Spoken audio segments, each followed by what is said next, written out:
तो मैंने दोबारा से ये 47,500 रुपये अपने एजेंट को क्यों पे किया, यहाँ पे हम इसी चीज़ के बारे में यहाँ पे डिस्कस करने वाले हैं कि ये चीज़ फिर से दोबारा एक पेमेंट ये हुई है, ये क्यों हुई है।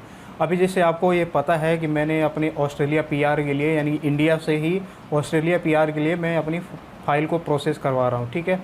तो यहाँ पे अभी हुआ है कि जो पहली पेमेंट मैंने यहाँ पे इनको अपने एजेंट को जो सेंड किया था, वो पहली पेमेंट इनकी थी 12 जुलाई को, जो कि 47,595, ये सेम अमाउंट पहले भी था। तो एक्चुअली हुआ क्या था कि जो इनका अमाउंट है, इन्होंने फिक्स एक बता दिया था कि अप्रॉक्स जीएसटी 18% लेके लगभग 1 लाख के आसपास इनकी फ़ीस थी, ठीक है। इसमें जो पहला 2,000 2,500 के आसपास जो फ़ीस था वो रिज्यूमे असेसमेंट था, यानी कि रिज्यूमे जब मैंने उनको सेंड किया था तो वो मेरी प्रोफाइल इवेलुएट करके बताने वाले थे कि आपकी इतनी पॉइंट्स बनती है, क्या क्या रिक्वायरमेंट है और कितने एक्सपीरियंस है आपका। उस बेस पे ये सारा प्रोफाइल इवेलुएट करके एक रिपोर्ट मुझे देने वाले थे।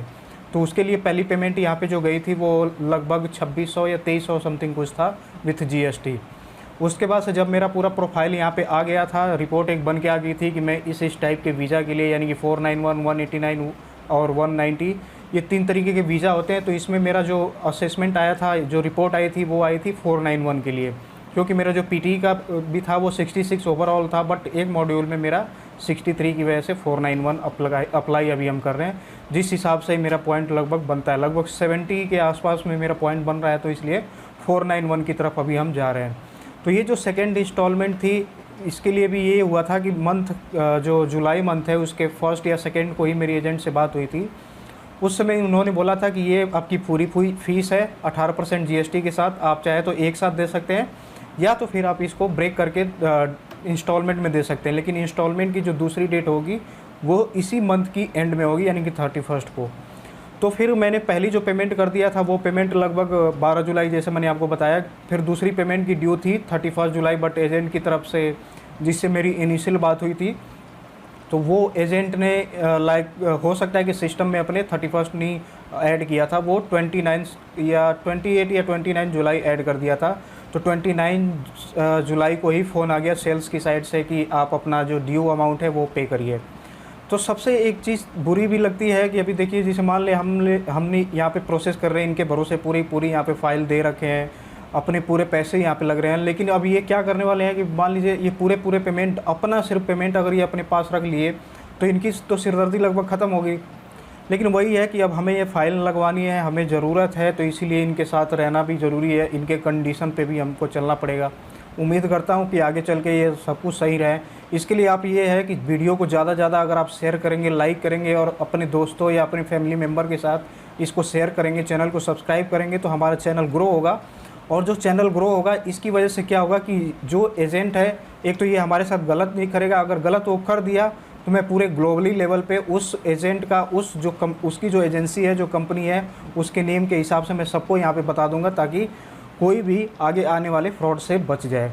अगर वो सही काम कर देता है तब भी मैं उसकी वीडियो बनाऊँगा, ताकि अगर वो सही अच्छा काम कर रहा है तो उसके पास और भी लीड्स जनरेट होगी, यानी कि और भी लोग वहाँ पर अप्रोच करेंगे जब वो ट्रस्टवर्दी होगा। तो यही हमारी सेकेंड यहाँ जो पेमेंट थी ऑस्ट्रेलिया पीआर के लिए, ये 47,595 है सेकेंड इंस्टॉलमेंट। तो जैसे मैंने ये 29 को पे कर दिया, तो इनकी जो अपनी फ़ीस है वो लगभग पूरी हो गई है। बाकी अभी जो मेरा काम चल रहा है वो इसके असेसमेंट अभी अप्लाई करना है, लेकिन अभी ये डॉक्यूमेंटेशन का काम यहाँ पे चल रहा है, जिसमें हर एक कंपनियों से रोल्स एंड रिस्पॉन्सिबिलिटी लेटर चाहिए होती है। जैसे कि मान लीजिए आपने एक्सपीरियंस लेटर दे दिया एजेंट को, क्योंकि अभी देखिए स्किल असेसमेंट जब ये ऑस्ट्रेलिया पीआर हम अप्लाई करते हैं, तो स्किल असेसमेंट के लिए आपको सारे डॉक्यूमेंट चाहिए होते हैं। जैसे कि मैं बता दूं आपको क्या क्या डॉक्यूमेंट चाहिए होता है। एक तो आपका 10th 12th ग्रेजुएशन जो भी आपने किया है, इन सबके सर्टिफिकेट, जिसमें मार्कशीट हो गई, प्रोविजनल सर्टिफिकेट हो गया, कन्वोकेशनल डिग्री जो आपने किया हुआ है बैचलर या मास्टर, उसकी एक कन्वोकेशनल डिग्री होगी, वो भी। फिर उसके बाद से ऐसे ही एजुकेशन वाइज आपका हो गया, तो फिर इसके बाद से एक्सपीरियंस वाइज, तो हर एक कंपनी में, जितने कंपनियों में आपने काम किया उसका एक्सपीरियंस लेटर चाहिए होगा, अपॉइंटमेंट लेटर, ऑफर लेटर, जो कुछ भी होता है, सैलरी स्लिप होता है। खैर इसके रिगार्डिंग भी मैं एक और यहाँ पे बताऊंगा आपको डिटेल में कि कंपनी से रिलेटेड और कौन से डॉक्यूमेंट आपको चाहिए होता है, और आपको स्टार्टिंग से ही ये चीज़ ज़रूर ध्यान रखना होगा, क्योंकि कभी ना कभी इस डॉक्यूमेंट की ज़रूरत पड़ेगी, तो आप कंपनी छोड़ने से पहले वो डॉक्यूमेंट ज़रूर ले लें। तो ये चीज़ भी मैं यहाँ पे आने वाली वीडियोस में बताऊंगा आपको, तो चैनल के साथ बने रहिएगा। साथ ही साथ बेल आइकन को भी प्रेस कर देंगे, तो जब भी मैं वीडियो डालूंगा आपके पास तुरंत के तुरंत नोटिफिकेशन पहुँच जाएगा।